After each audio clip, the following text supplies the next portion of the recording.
All right, so can you state your name and your job and kind of what you do? Yeah, CPO Scott Donselaar. I'm the Director of Protective Service, or Director of Emergency Management and Protective Services Supervisor for the town. Oh yeah. So what do you do? I'm a peace officer. I do traffic, gaming, liquor act enforcement, help out the RCMP, supervise a bylaw officer in town, and I run the town's emergency management plan. So, All right. Do you have any other previous experience in law enforcement? yes, I've been in it since about 2001. Worked for the province for a period of time, and then I got into municipal stuff in 2006. Oh, yeah. So I just have two questions to ask.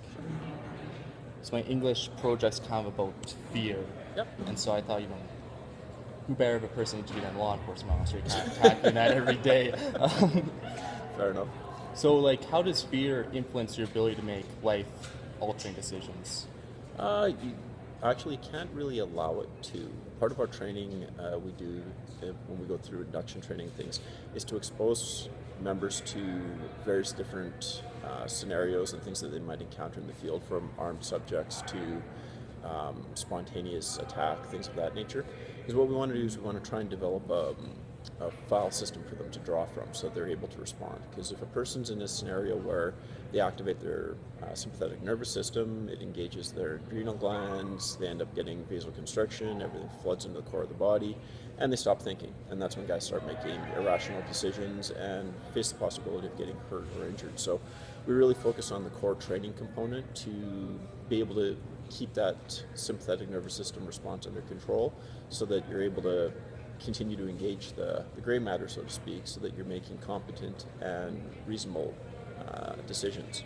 Part of my job, I've been an officer and safety instructor for over a decade now, and we teach new officers, and every time we recertify officers, we're running them through more and more scenarios to try and build up that file system for them, so that when they get into positions where it wouldn't be something that the normal person would ever have to see or deal with, they're able to assess the situation and still formulate reasonable response options for themselves. Okay, this makes sense.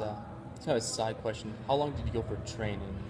For the core program with this, it's a 6-week training, but it's basically continuous throughout your life. I've been teaching for 12 years, the officer safety side of things, so I probably teach at least once a year, sometimes twice. So I like to also do regular in-service stuff with the members in town here so that everybody can keep their skills fresh, because you can go weeks, things are fine, and then all of a sudden something explodes and you're dealing with a volatile conflict. All right.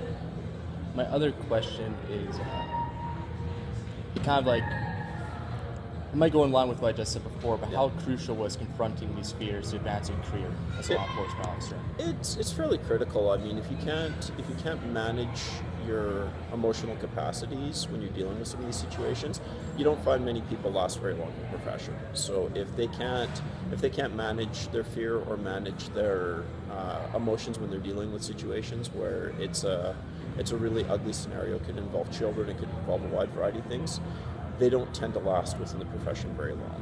The stress will either get to them, or their own emotional well-being will be so traumatized that it's not a good fit for them. So you really have to learn how to set things aside and, okay, that was work, now it's life, and then go on with your life.